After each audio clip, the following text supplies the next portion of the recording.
Guys,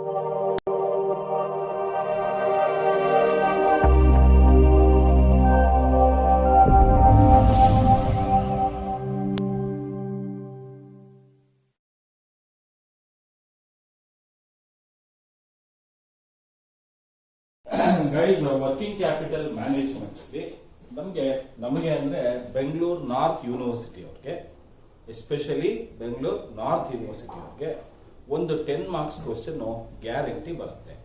sir ಏನ್ sir ಇದು working capital ಅಂದ್ರೆ ಮ್ಯಾನೇಜಿಂಗ್ ದ ವರ್ಕಿಂಗ್ ಕ್ಯಾಪಿಟಲ್ ಅಂದ್ರೆ ವರ್ಕಿಂಗ್ ಕ್ಯಾಪಿಟಲ್ ಅಂತ ಹೇಳಿದ್ರೆ floating capital and the capital required for running day to day business.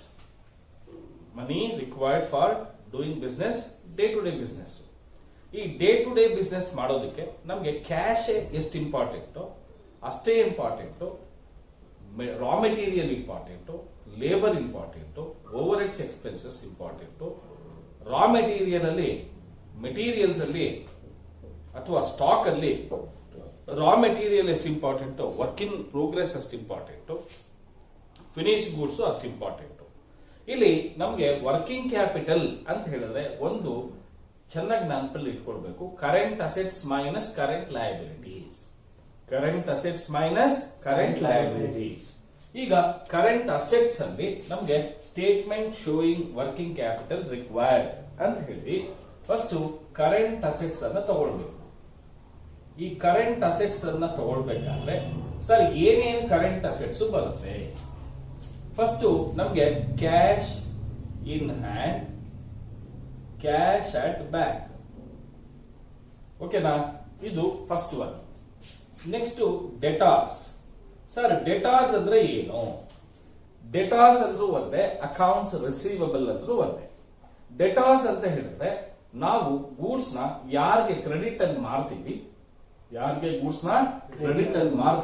ಮಾರ್ತೀವಿ, ನಮ್ಮ ಕಸ್ಟಮರ್ಸ್ ಮಾಡ್ತೀವಿ. ಅವ್ರು ಇಮಿಡಿಯೇಟ್ ಆಗಿ ಕ್ಯಾಶ್ ಕೊಟ್ಟರು ಪರವಾಗಿಲ್ಲ, ಕೊಡ್ತಾರೆ, ಇಮಿಡಿಯೇಟ್ ಆಗಿ ಕೊಡೋದಿಲ್ಲ. ಸರ್ 1 ವಾರ ಆದ್ಮೇಲೆ ಕೊಡ್ತೀನಿ, 2 ವಾರ ಆದ್ಮೇಲೆ ಕೊಡ್ತೀನಿ, 8 ವಾರ ಆದ್ಮೇಲೆ ಕೊಡ್ತೀನಿ, 12 ವಾರ ಆದ್ಮೇಲೆ ಕೊಡ್ತೀನಿ ಅಂತ ಹೇಳ್ತಾರೆ. Depending upon the demand of the product, supply of the product. Demand ಜಾಸ್ತಿ ಇದ್ರೆ ಪೀರಿಯಡ್ ಕ್ರೆಡಿಟ್ ಏನ್ ಮಾಡ್ತೀವಿ, ಕಡಿಮೆ. ಓಕೆ, ಸೊ ಹೀಗೆ ನಮಗೆ ಡೆಟಾರ್ಸ್ ಅಂದ್ರೆ ಯಾರಿಗೆ ನಾವು ಕ್ರೆಡಿಟ್ ಅಲ್ಲಿ ಸೇಲ್ಸ್ ಮಾಡ್ತೀವಿ, ಡಿಮಾಂಡ್ ಜಾಸ್ತಿ ಇರ್ತಕ್ಕಂಥ ವಸ್ತುಗಳಿಗಾದ್ರೆ ಕಡಿಮೆ ಕ್ರೆಡಿಟ್ ಪೀರಿಯಡ್ ಕೊಡ್ತೀವಿ, ಡಿಮಾಂಡ್ ಇಲ್ಲದೆ ಇರೋ ಗೂಡ್ಸ್ಗಾದ್ರೆ ತಗೊಂಡೋಗಿ ಸಮಯ 2 ತಿಂಗಳು ಆದ್ಮೇಲೆ ಕೊಡಿ ಅಂತ ಹೇಳ್ತೀವಿ. ಯಾಕೆಂದ್ರೆ ಅದು ಸ್ಟಾಕ್ ಇರೋ ಬದಲು ನಾವು ಮಾರಬಹುದು. ಸ್ಟಾಕ್ ಆದ್ಮೇಲಿಂದ ನಮಗೆ ಇನ್ನೂ ಒಂದು ಇಂಪಾರ್ಟೆಂಟ್ ಏನಪ್ಪಾ ಅಂದ್ರೆ ಡೆಟಾರ್ಸ್ ಆದ್ಮೇಲಿಂದ ಸ್ಟಾಕ್ ಬರುತ್ತೆ. ಏನ್ ಬರುತ್ತೆ? ಸ್ಟಾಕ್. ನಮ್ಗೆ ಸ್ಟಾಕ್ 3 ರೀತಿಯಲ್ಲಿ ಬರುತ್ತೆ. ಒಂದು ಸ್ಟಾಕ್ ಆಫ್ ರಾ ಮೆಟೀರಿಯಲ್ಸ್. ನೋಡಿ, ಯೂಶುವಲ್ ಆಗಿ ಇವತ್ತು ಮೆಟೀರಿಯಲ್ ಬೇಕು ಅಂದ್ರೆ ಇವತ್ತೇ ಮಾರ್ಕೆಟ್ ಹೋಗಿ ತಗೊಂಡ್ಬಂದು ಮಾಡಲ್ಲ. ರಾ ಮೆಟೀರಿಯಲ್ಸ್ ನ ಒಂದಷ್ಟು ಸ್ಟಾಕ್ ಇಟ್ಕೊಂಡಿರ್ತೀವಿ. ಬೇಡ ಮಾರ್ಕೋಬಹುದು ತಾನೆ, ದುಡ್ಡು ಬರುತ್ತೆ ತಾನೆ, ಕರೆಂಟ್ ಅಸೆಟ್. ಹಾಗೆ ವರ್ಕ್ ಇನ್ ಪ್ರೋಗ್ರೆಸ್ ಅಂತ ಹೇಳ್ತೀವಿ.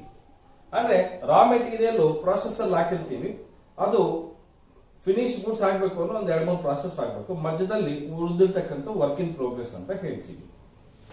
ಮೂರನೇದು ಫಿನಿಶ್ ಗೂಡ್ಸ್. ಏನಂತ ಹೇಳ್ತೀವಿ? Finish goods. ಇವು 3 ಸೇರಿ ನಮ್ಗೆ ಸ್ಟಾಕ್ ಅಂತ ಹೇಳ್ತೀವಿ. ಅರ್ಥ ಆಯ್ತಾ? ಹೀಗೆ cash in hand, cash at bank, debtors ಮತ್ತೆ ಸ್ಟಾಕ್.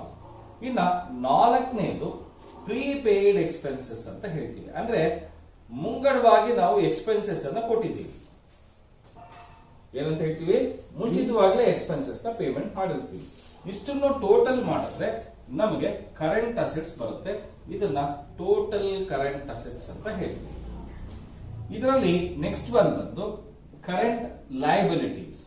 ಏನಿದು? Current liabilities. ಸರ್ ಏನ್ ಸರ್ ಇದು ಕರೆಂಟ್ ಲಯಬಿಲಿಟೀಸ್ ಅಂದ್ರೆ ನಾವು ಸಾಲಗಳನ್ನ ಕೊಡಬೇಕಾಗುತ್ತೆ. ವಿತ್ ಇನ್ ಮ್ಯಾಕ್ಸಿಮಮ್ 1 ಇಯರ್ ಒಳಗಡೆ ನಾವು ತಗೊಂಡಿರೋ ಸಾಲಗಳನ್ನ ಕೊಡಬೇಕಾಗುತ್ತೆ.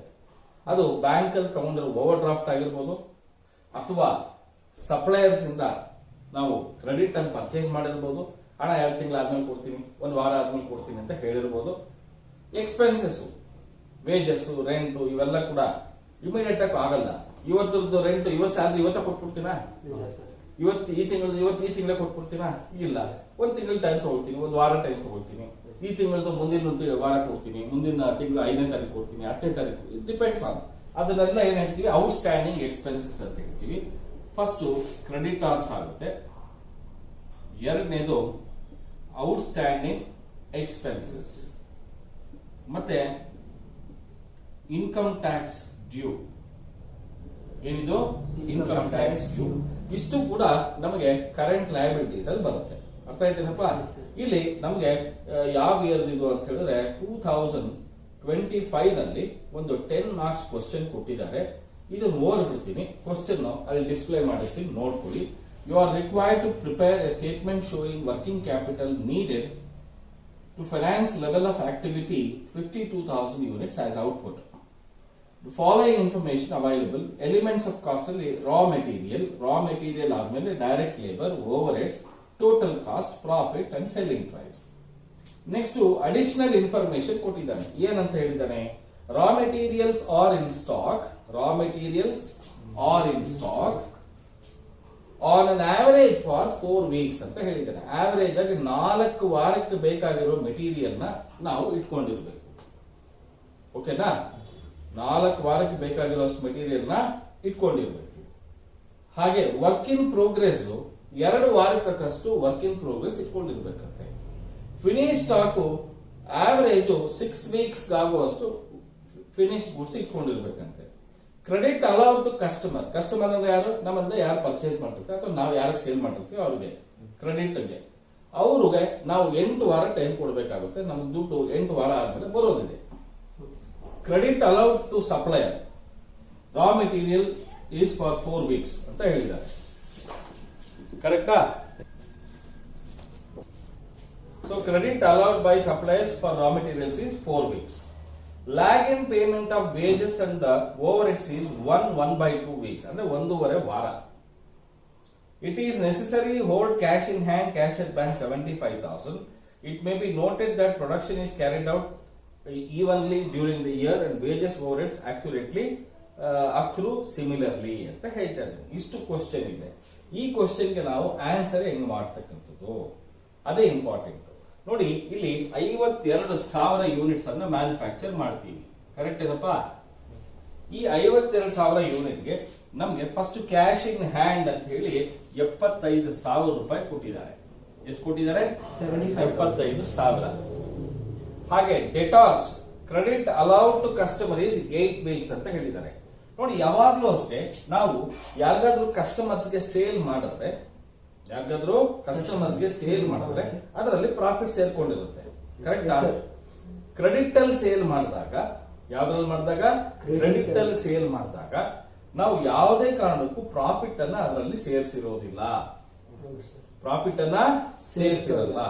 ಇಲ್ಲಿ ನಮಗೆ ಪ್ರಾಬ್ಲಮ್ ನಲ್ಲಿ ಟೋಟಲ್ ಕಾಸ್ಟ್ 16 ರೂಪಾಯಿ ಹೇಳಿದ್ದಾರೆ. ನೋಡಿ, ಒಟ್ಟು 52,000 ಯೂನಿಟ್ಸ್ ಅನ್ನ ಮಾರಿದ್ರೆ 16 ರೂಪಾಯಿಗಳಿಗೆ ಮಾರಿದ್ರೆ ನಮಗೆ ಅವ್ರಿಗೆ, ನಾವು ಕಸ್ಟಮರ್ಸ್ಗೆ ಎಷ್ಟು ವಾರ ಟೈಮ್ ಕೊಡ್ತಾ ಇದೀವಂತೆ? 8 ವಾರ ಟೈಮ್ ಕೊಡ್ತಾ ಇದೀವಂತೆ. ಎಷ್ಟು ವಾರ? 8 ವಾರ. ನೋಡಿ, ವರ್ಷಕ್ಕೆ 52 ವಾರ. ಕರೆಕ್ಟ್ ಏನಪ್ಪಾ? ಅಲ್ಲಿಗೆ 8 ವಾರಕ್ಕೆ ಎಷ್ಟಾಗುತ್ತೆ?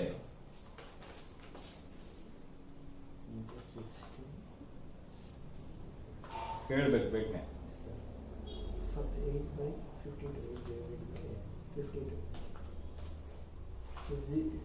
0.15.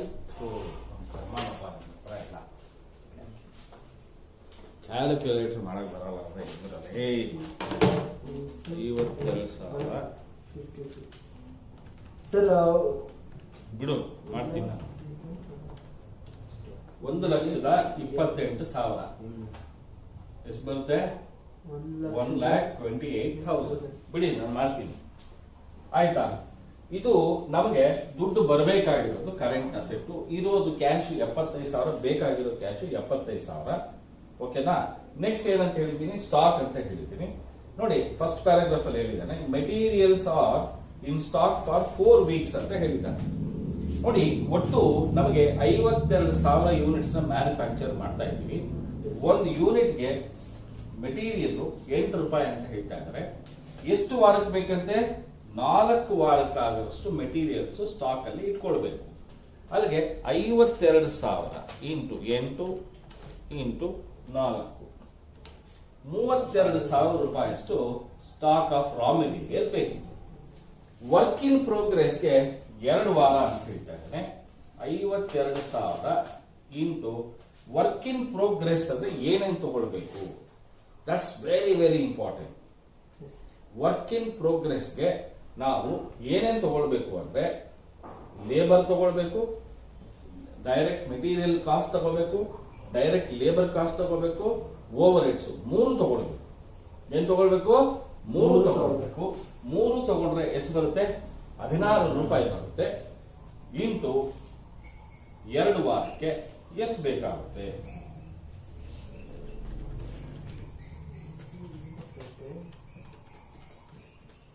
32,000 ಬೇಕಾಗುತ್ತೆ. ಎಷ್ಟು ಬೇಕಾಗುತ್ತೆ? 32,000. ನೋಡಿ, ವರ್ಕ್ ಇನ್ ಪ್ರೋಗ್ರೆಸ್ ಅಂದ್ರೆ ಏನಪ್ಪಾ? ವರ್ಕ್ ಇನ್ ಪ್ರೋಗ್ರೆಸ್ ಅಂದ್ರೆ ನಾವು ಸ್ಟಾಕ್ ಅನ್ನ ಒಂದು ಪ್ರಾಸೆಸ್ಗೆ ಹಾಕ್ತೀವಿ. ನೀವು ಜನರಲ್ ಆಗಿ ನಿಮ್ಗೆ ಎಕ್ಸ್ಪ್ಲೇನ್ ಮಾಡ್ತಾ ಇದ್ದೀವಿ. ಹಾಕಿದಾಗ ಮಷೀನ್ಗೆ ಹಾಕಿದಾಗ ಮಷೀನ್ ಏನ್ ಮಾಡುತ್ತೆ? ರಾ ಮೆಟೀರಿಯಲ್ ನ ಪ್ರಾಸೆಸ್ ಮಾಡುತ್ತೆ. ಕರೆಕ್ಟ್ ಏನಪ್ಪ? ಪ್ರಾಸೆಸ್ ಮಾಡ್ಬೇಕಾದ್ರೆ ಏನೇನ್ ಬೇಕು? ಪವರ್ ಬೇಕು, ಲೇಬರ್ ಬೇಕು. ಅವೆಲ್ಲ ಲೇಬರ್ ಇರುತ್ತೆ ತಾನೆ, ಕೆಲವು ಎಕ್ಸ್ಪೆನ್ಸಸ್ ಆಗುತ್ತೆ, ಎಲ್ಲ ಬರುತ್ತೆ ತಾನೆ. ಅದಕ್ಕೆ ನಾವೇನ್ ಮಾಡ್ತೀವಿ? ವರ್ಕ್ ಇನ್ ಪ್ರೋಗ್ರೆಸ್ ಅಲ್ಲಿ ಟೋಟಲ್ ಕಾಸ್ಟ್ ಅನ್ನು ತಗೊಳ್ತೀವಿ. ಇಲ್ಲಿ ಸೇಲ್ಸ್ ಅಲ್ಲಿ ಡೆಟಾಸ್ ಮಾರಿದ್ವಲ್ಲ, ಅದೇ ಪ್ರೈಸ್ ಅಲ್ಲೇ ತಗೊಳ್ತೀವಿ. ಅರ್ಥ ಆಯ್ತೇನಪ್ಪ? ಮತ್ತೆ ಫಿನಿಶ್ ಗೂಡ್ಸ್ ಎಷ್ಟು ವಾರಕ್ಕೆ ಬೇಕಂತಪ್ಪ? 6 ವಾರಕ್ಕೆ ಬೇಕಂತೆ. 52,000 ಇಂಟು 16 ಇಂಟು 6 ವಾರಕ್ಕಾದ್ರೆ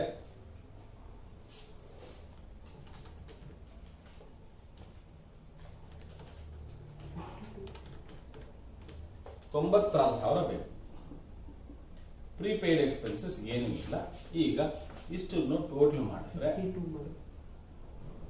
₹1,60,000 ಅಷ್ಟು ಸ್ಟಾಕ್ ನಮ್ಮ ಹತ್ರ ಇರಬೇಕು. ಅದು 52 ಸರ್, 4 ಡಿವೈಡೆಡ್ ಬೈ ಎಲ್ಲ 52,000.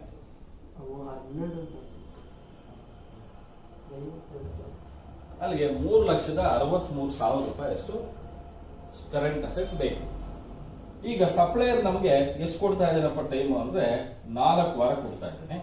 52,000 ಸಪ್ಲೈಯರ್ ಇಂದ ಏನ್ ಬರುತ್ತೆ? ಮೆಟೀರಿಯಲ್ ಬರುತ್ತೆ, ಅದಕ್ಕೆ ₹8 ಇಂಟು 4 ವಾರಕ್ಕೆ. ಕರೆಕ್ಟ್ ಏನಪ್ಪ? ಸರ್ 52 ಅಲ್ಲ ಸರ್, ಅದು 12 ಹಾಕಿದ್ದೀರಲ್ಲ. ಯಾವ್ದು ಸರ್? ಅಲ್ಲಿ 4/12 ಅಂತ ಹಾಕಿದ್ದೀರಲ್ಲ. ಇದ 52 ಅಲ್ಲ ಸರ್? ಅದು 52 ಅದೇ ಹೇಳ್ತಾ ಇದೆಯಾ? ಹ್ಞೂ ಸರ್, ಅದನ್ನ ನೀವು ಕ್ಯಾಲ್ಕುಲೇಟ್ ಮಾಡಿದ್ರೆ ಬೇರೆ ಬೇರೆ ನಂಬರ್ ಬರ್ತದೆ. ಸರಿ ಸರಿ ಸರಿ, ಇದು 52 ಅಲ್ವಾ? ವಾರಗಳು, ಮಂತ್ಗಳಲ್ಲ. 52,000 ಇಂಟು 8 ಇಂಟು 4 32,000 ಬೇಕು. ಕರೆಕ್ಟ್ ಏನಪ್ಪ? ಹೌದು ಸರ್. ಮತ್ತೆ ವೇಜಸ್ಗೆ ಓವರ್ ಹೆಡ್ಸ್ಗೆ 1.5 ವಾರ ಲೇಟ್ ಮಾಡ್ತೀವಂತೆ.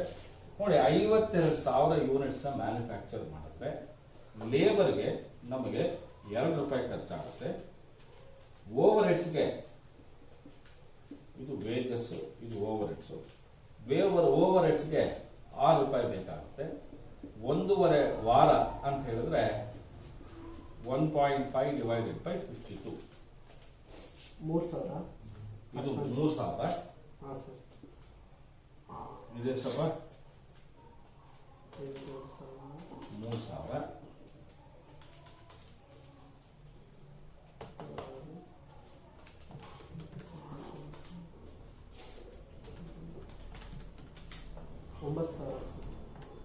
$9,000.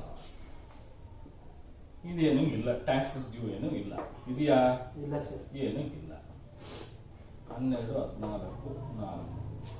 ಇದನ್ನ ಟೋಟಲ್ ಕರೆಂಟ್ ಲಯಬಿಲಿಟಿ. ಈಗ net working capital required A minus B.